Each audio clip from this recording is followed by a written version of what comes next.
जय गुरुदेव। शक्तिपात के माध्यम से कुंडलिनी जागरण के संबंध में कुछ प्रश्न और उनके उत्तर। प्रश्न: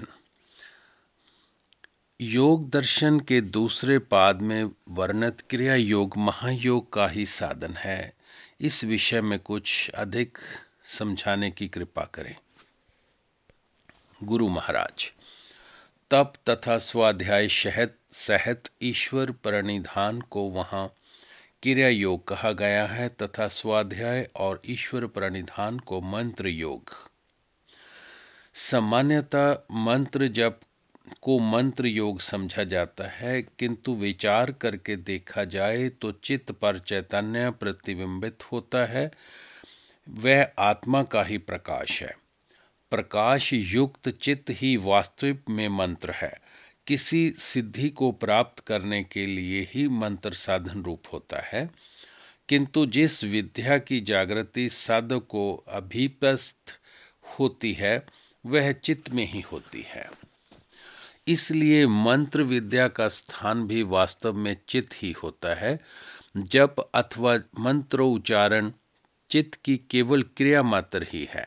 इसलिए मंत्र का स्थान गौण माना जाता है, मुख्य चित्त ही है। अतः चित्त शक्ति ही मंत्र शक्ति है। शक्ति जागृति के पश्चात चित्त शक्ति की सभी क्रियाएं मंत्र जप के समान ही हैं तथा उन क्रियाओं का अवलोकन ही तप है। तप का अर्थ वासनाओं तथा संस्कारों को तपाकर भस्म करना है। मंत्र शक्ति के प्रज्वलित चित्त रूपी हवन कुंड में संस्कारों एवं वासनाओं की आहुतियां जलकर भस्म हो जाती हैं, यही तप है।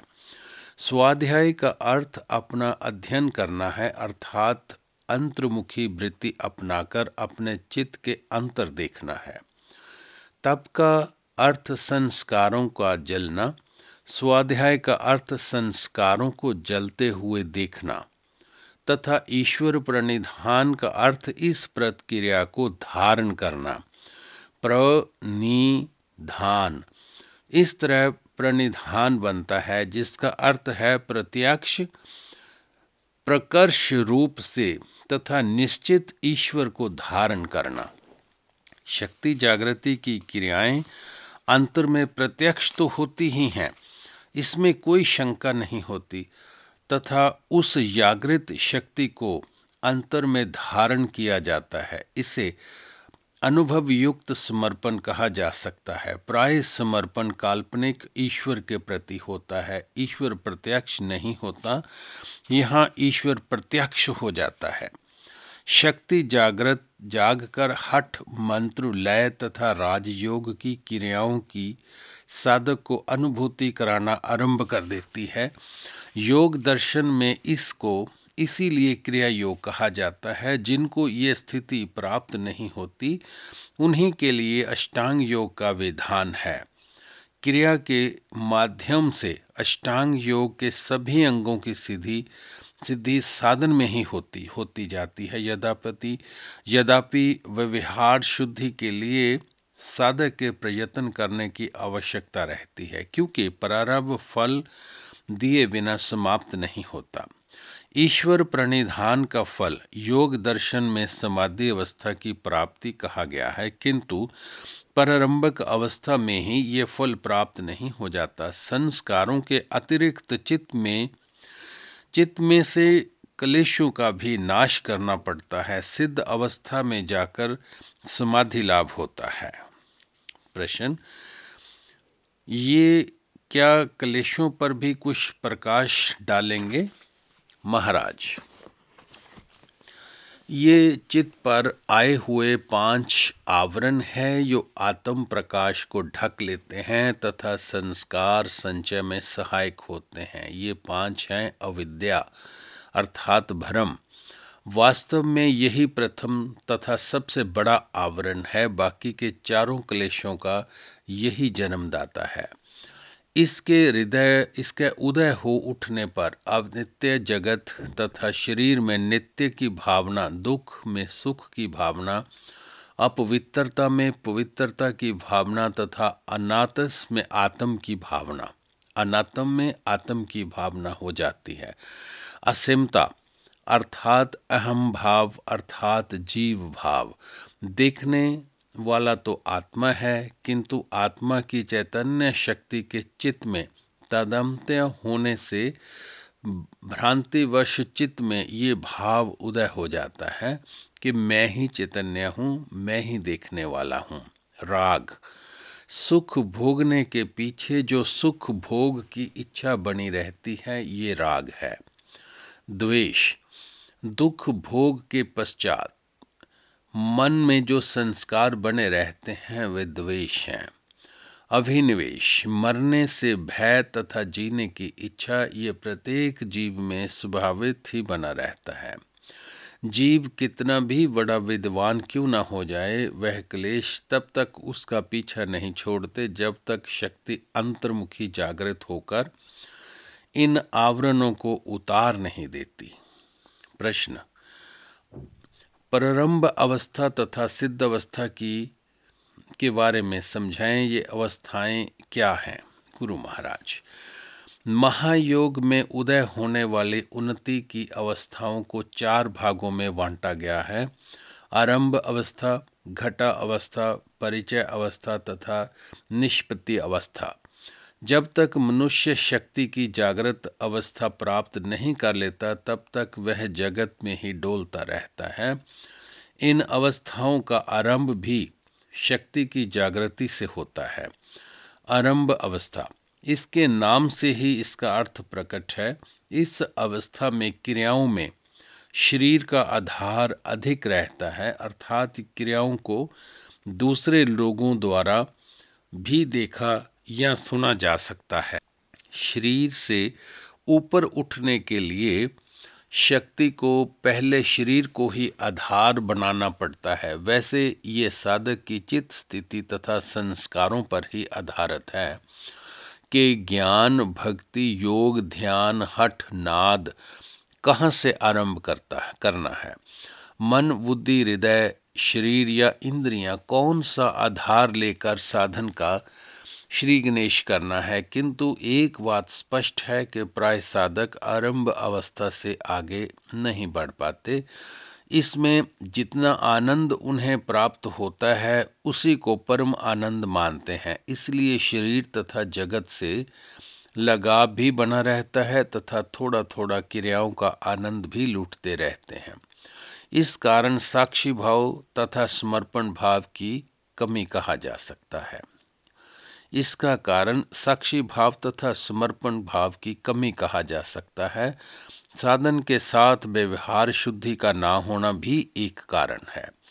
गुरु तथा ईश्वर के प्रति अटूट श्रद्धा तथा समर्पण, निरंतर साधन तथा सेवा भाव, जगत के प्रति वैराग्य किंतु कर्तव्य के प्रति जागरूक, यही आरंभ अवस्था से आगे बढ़ने का रहस्य है। घटा अवस्था, घट का अर्थ मटका तो है ही। अध्यात्म में शरीर को ही घट कहा जाता है। जिस प्रकार मटका जल से लबालब भरा जाता है, उसी प्रकार शक्ति रूपी जल भी सारे शरीर में, अंग प्रत्यंग में, रोम रोम में भरा हुआ अनुभव होता है। वासनाएं क्षीण तथा सत्व गुण की प्रधानता हो जाती हैं। निरंतर शक्ति के नशे में ही साधक सराबोर रहता है। जगत तुच्छ तथा अनित्य लगने लगता है। घटावस्था का ये अर्थ नहीं कि आरंभ अवस्था पूर्णतः समाप्त हो जाती है, अपितु आरंभ अवस्था में घटावस्था मिलकर मुख्य स्थान प्राप्त कर लेती है, जिसमें शरीर तथा मन दोनों अध्यात्म रंग में रंगे जाते हैं। चलते, बोलते या देखते समय इंद्रियों के स्थान पर इंद्रियों के माध्यम से शक्ति की क्रियाशीलता अनुभव होती है। प्राय साधक घट अवस्था तक पहुंच ही नहीं पाते, आरंभ अवस्था में ही घुमा करते हैं। कई साधक तो प्रमादवश साधन के प्रति उदासीन होकर मार्ग ही त्याग बैठते हैं। जो चलते भी हैं वो भी वैराग्य के अभाव में शरीर से ऊपर उठ पाने में कठिनाई अनुभव करते हैं।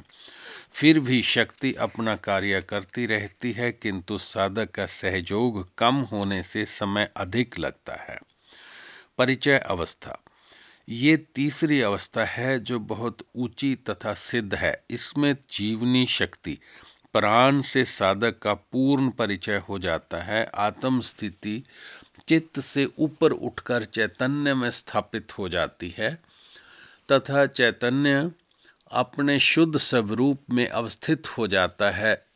तब शक्ति की अनुभूति क्रिया के माध्यम से नहीं होती, क्योंकि संस्कार तथा वासना जिसके आधार पर क्रिया हो रही थी पूर्णतः नाश हो चुके होते हैं। शुद्ध स्वरूप शक्ति के रूप में अनुभूति होती है। इस अवस्था को न जीवन कहा जा सकता है न मृत्यु, क्योंकि प्राण जिस जिस अंग से खिंचता चला जाता है वह मृतवत होता जाता है, परंतु अंतर में जीवन धारण किए होता है। शक्ति के पूर्ण कार्यशील हो जाने पर फिर से जीवितवत कार्य करने लगता है। तब प्राण शक्ति सब ओर से एकत्र होती हुई अत्यंत सूक्ष्मता धारण किए हुए तथा सुषुम्नागत विविध चक्रों में से होती हुई सहस्त्रार में आत्म तत्व से जा मिलती है।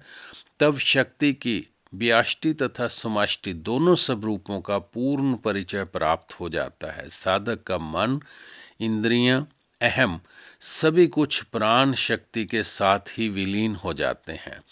वह अपने आप को कृतार्थ अनुभव करता है। उस समय उसके सामने से जगत का अस्तित्व अनस्तित्व दोनों विलीन होकर कैवल्य अवस्था की प्राप्ति होती है। समाधि अवस्था में वह कैवल्य स्थिति में विहार करता है, किंतु व्युत्थान दशा में भी उसका चित्त जगत के नाम रूपात्मक स्वरूप से अपरिभावित बना रहता है। उसे नाम रूप के आधार तत्व चैतन्य की सर्वव्यापकता का प्रत्यक्ष अनुभव होता है।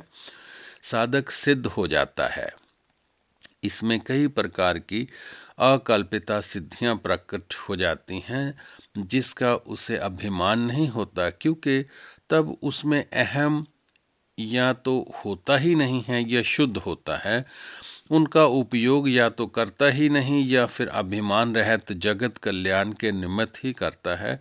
जगत उसे अपने शरीर की भांति प्रतीत होता है। वह जगत में कहीं भी कुछ कर पाने की क्षमता रखता है, यद्यपि यह विधाता की लीलाओं में हस्तक्षेप नहीं करता। उसे अपनी आत्मिक शक्ति यदि वह चाहे तो किसी को प्रदान कर देने की भी क्षमता होती है। उसका भरम नाश तथा संचय निवृत्ति हो जाती है। प्रारब्ध तथा संचित कर्म क्षीण हो जाते हैं। प्रभु तथा गुरु की कृपा से वह कृत्य हो जाता है। निष्पत्ति अवस्था, इस अवस्था में सिद्ध मनुष्य को पूर्ण आत्म ज्ञान लाभ हो जाता है। व्याष्टि स्तर पर सृष्टि की प्रलय होकर परमात्म तत्व में विलीन हो जाती है। शंकर प्रलयंकारी का यही भाव है। ईश्वर सदैव के लिए जीव को अपने आप में विलीन कर लेता है। व्याष्टि एवं समष्टि चेतना का कल्पित भाव भी मिट जाता है। यह योगी की जीवन मुक्त अवस्था है। इस जीवन मुक्त अवस्था के भी 3 स्तर हैं। पहले स्तर पर जगत जागृतवत दिखाई देता है, किंतु चित्त पर उसका कोई प्रभाव नहीं होता। दूसरे स्तर पर जगत स्वप्नवत दिखाई देता है। तीसरे स्तर पर जगत सुषुम्नावत दिखाई देता है। ये अवस्थाएं क्रिया योग का या महायोग की हैं। इन्हें गिना देना बड़ा आसान तथा आकर्षित है, किंतु उन्हें प्राप्त करना उतना ही कठिन। जागृति के पश्चात उपेक्षाकृत सरलता हो जाती है।